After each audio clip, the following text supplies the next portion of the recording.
Why do we expect people to change if we never show them how to change?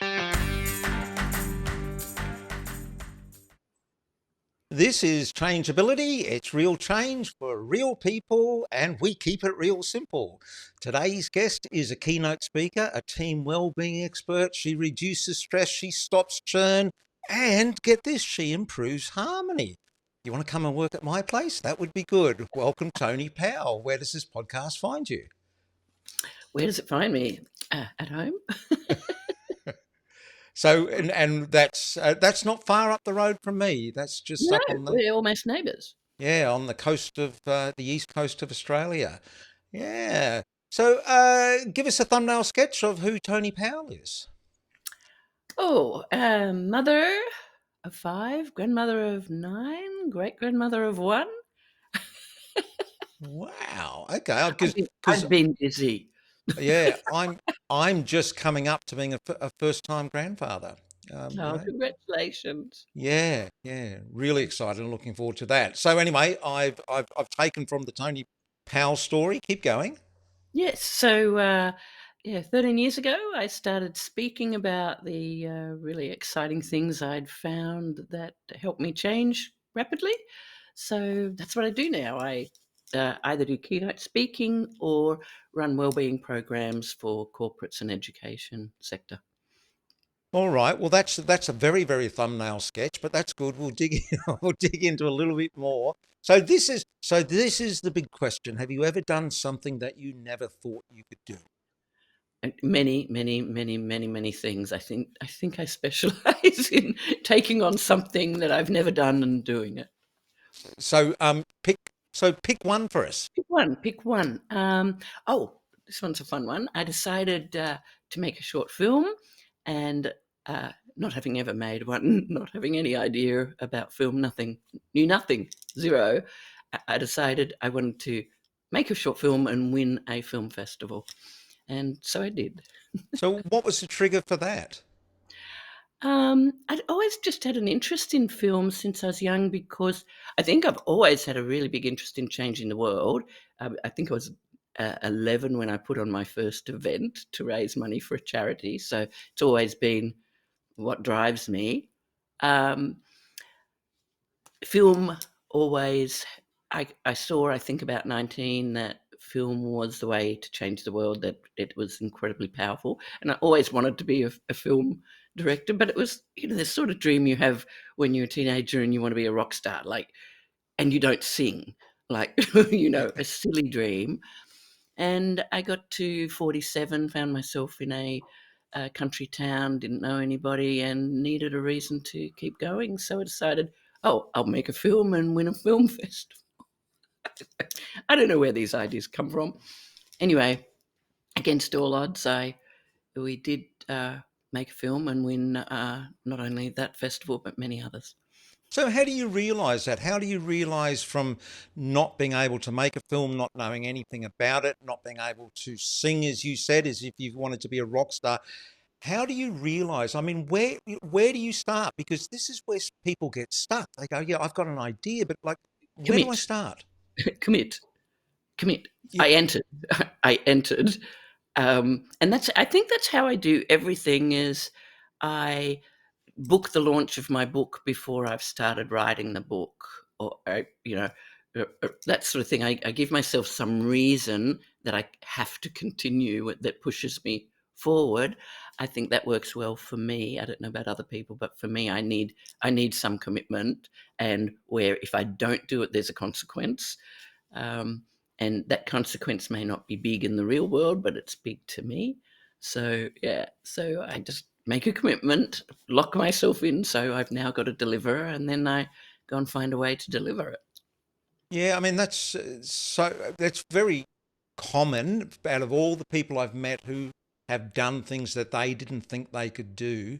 That idea of the commitment and the decision up front is so important, because change is not a process, is it? I mean, change is a decision. And once that decision is made, it's that lovely saying, if I don't want, and look at 3-year-olds, they will tell you this all the time. If I don't want to do something, you can't make me. But if I've decided to do something, you can't stop me.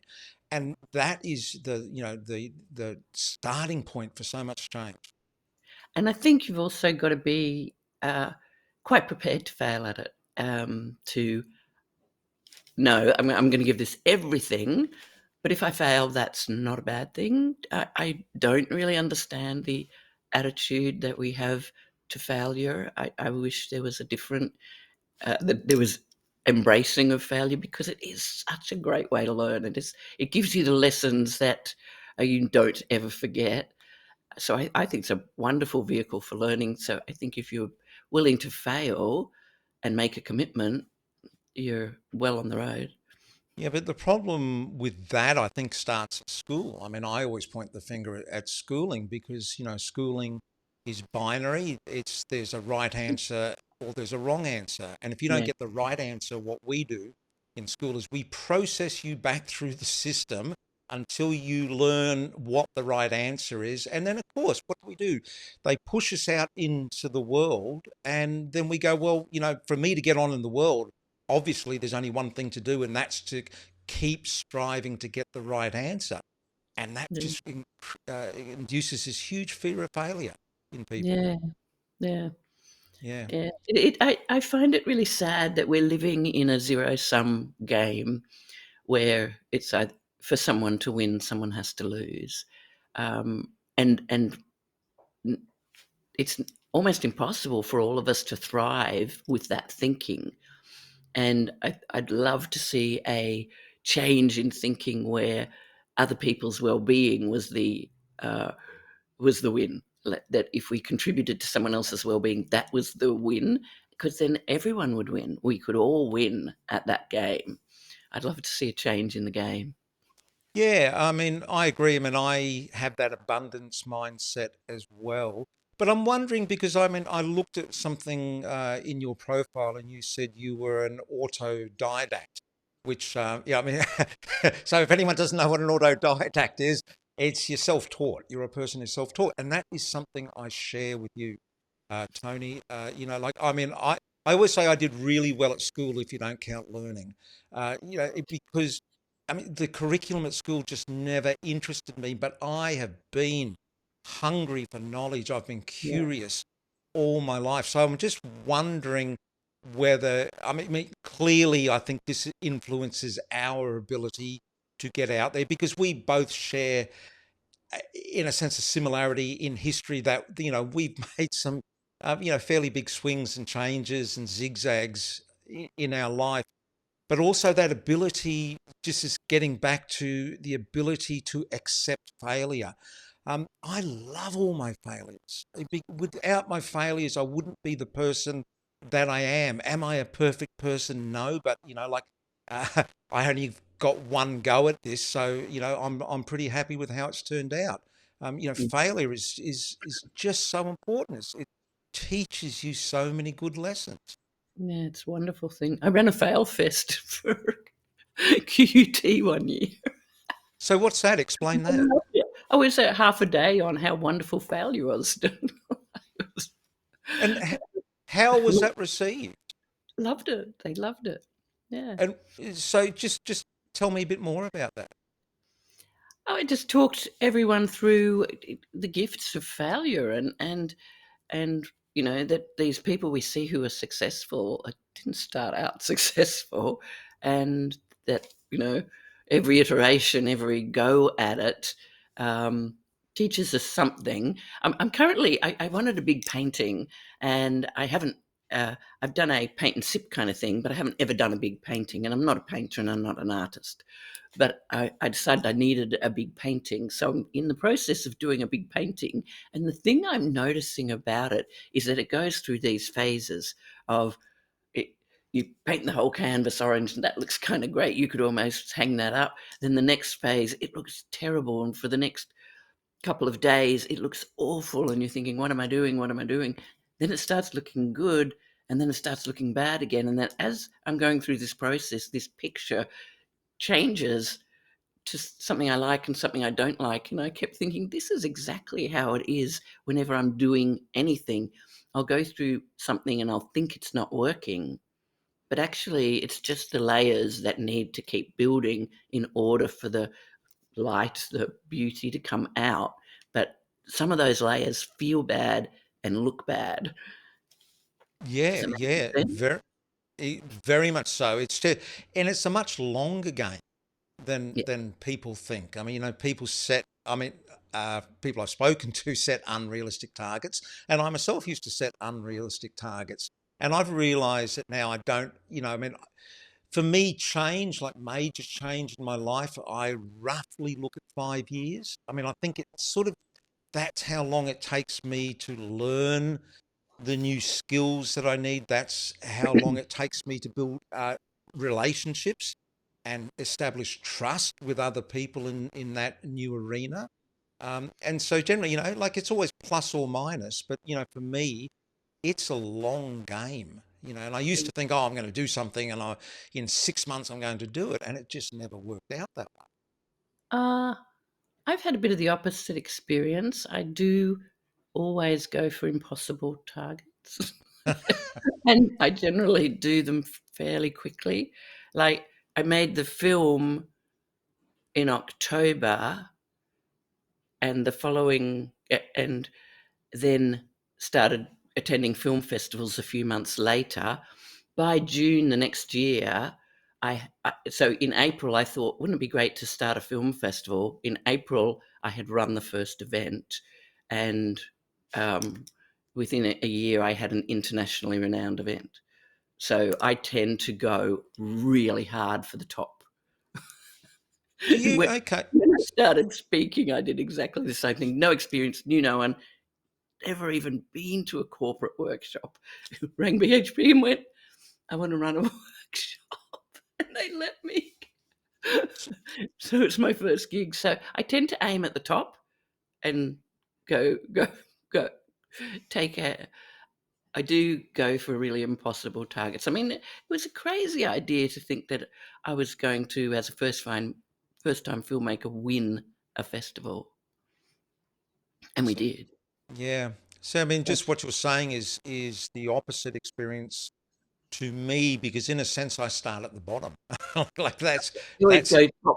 that's where I aim, and I go the other way. And I mean, part of that for me, I think, is that I mean I'm a natural people pleaser, Yeah. and I fear rejection. Oh, me And too. like, and I've worked at that, and I'm getting better at that. But that's still part of my makeup. So, for me, if I was going to say, oh, I'm going to run a film festival, to pick up the phone and ring the people that I would need to get into that circle to make that happen, it would be like, I don't know, just pull my teeth, put bamboo skewers up my fingers, anything but pick up that phone and make that call. Oh, okay. No, I'm the opposite. People like we at the film festival, we had all these really amazing people like Margaret Pomerantz and all sorts of people came as jury and part of the festival, and people would go, "How did you get them? Like, how do you attract these people?" Lunig did our T-shirt, so stuff like that. I rang them. I just rang them. I didn't know them, and I figure that it's just as bad to get rejected by the bottom as the top. Like, any rejection's a rejection. So yeah, I tend to go top. So with that rejection, where is that something that you've always just been good at, accepting rejection? Oh Did no, you I'm have terrible. to? I'm terrible at accepting it. I don't like it. I'm quite sensitive, get easily rejected, but I won't let it stop me. So where did that come from? Because it's clearly different between the two of us. I've still Yeah. you say, well, okay, I'm not going to let it stop me, and you do it. I say it's not going to let me stop me, and I don't do it. Oh, okay. I don't know. My dad was a guy who would just go for crazy dreams and get them. So I don't know if it came from him. Yeah, but to me, go like any rejection. Like if I were to start at the bottom, my thinking with speaking was if I start at the top, and so I made a list of the top 100 companies. If I start at the top and I go through 199 companies and get in on the 100th, I can say I speak for the top 100 companies. So that's what I was thinking. I need some credibility. If I can get into a good company, then I'll have credibility. I never imagined I was going to get into BHP. First off, I imagined I'd be 60 companies in before I got a thing. So I went in thinking this will take a while, but if I persevere, I'll get a top 100 company. Yeah. And I mean, I've always found that too with this idea of, I mean, that's luck in a sense. I mean, you prepared yourself for that, but you went in and you gave it a shot, and you don't know which way it's going to go. And sometimes luck goes your way, and it's almost one of the big secrets. I had someone who was a friend who was very high up in the world of business, and he just told me once. He said, if we went into one of the establishment clubs with these men sitting around in leather chairs, smoking a cigar with a glass of red wine, patting their big fat bellies. He said, if you gave them a couple of glasses of that red wine, they would sit down and tell you how much luck played a big part in them getting where they are today. So, like, of course, we all have to be prepared, uh, but you've got to go in and you've just got to have the timing right. Yeah. I Yeah. think you do your research. I do a lot of research. I knew the guy I was I didn't know him, but I knew of the guy who I wanted to approach at BHP. He had said something that I'd heard that made me think he would get what I'm talking about. I still didn't think he'd return my call. Yeah. Yeah. Okay, so the film festival, you got it up, you made the calls, you felt like, oh, okay, this could go somewhere. What are the sort of steps that you took? And I don't mean actually, like, steps to run a film festival. Well, I knew we needed to, I knew that we would need to spread the word, and I knew that we would need volunteers, and I knew I needed to get the community completely on board. So I just went literally out in the street to anybody. I didn't know anybody there. Literally went to the street and went out and just talked to random strangers, said, I'm doing this. Would you like to be involved in selecting the films? So I created these screener groups, and we ended up with four, totaling 120 volunteers who would meet weekly for 6 months and watch all the films. And so they're seeing them, so they're talking about them, and so word spread really quickly because I got people were one couple who ran a pornography business, one was the elder in the church, and it was the every kind of sort of person that I could find in this town. I brought them together, and it was amazing. We got all these beautiful relationships, but word spread. And then I had a team of really committed people who were doing the advertising for me, because it was theirs too. They were part of it, and it was also their baby. So So that was a strategy. I thought, well, how to get the community involved, and that was what I came up with. yeah, I mean, that's so important too, because it's something. It's almost like, this is so obvious, and I know this, and I talk about this, but it's only really in the last couple of years I've accepted it as the way the world works, and that's the best story wins. And like, if you, like you said, you just went out into the streets not knowing anyone, and you told a good story to people about, whatever, this is going to be great for the community, it's going to be Yeah, great for you. And so I've learned that, a big part of change is being able to sell your story, your idea, and even that's to yourself at times. But the yeah. best story wins. And I think that's why the festival did so well, is that I'm good at stories. I'm a good storyteller. And my sister was a good PR person, like a really good PR person. And everything we did, we thought, what would the story be here? What would the story be? What would the story be? And then we just went to the papers and newspapers with the story. We were getting around, I think in one year we had 120 news and television articles on one tiny festival in a country because we went the story, you know. We just Fantastic. looked for stories. Yeah. So, Tony, I'm just going to keep this nice and brief and tight here. So that's a great place to wind this up on. If people want to connect with you, where should they go? I've got two websites. I have my keynote speaking website, tonipowell.com, Tony with an I. And then I have tonypowell.me, which is my happy, healthy, strong teams work, well-being program. It's an online program, and it's just startlingly effective because when everything fell apart at the festival with no warning and I kind of lost my baby and my dream, I didn't have a single clue how to handle that. And I had to learn really easy skills. And that's what I now teach. So that would be a wonderful thing to come back in the future and talk to you about, is about that resilience that grows out of this. That'd be wonderful. Tony, I've really enjoyed it. Huru, have a great day. You too. Thank you.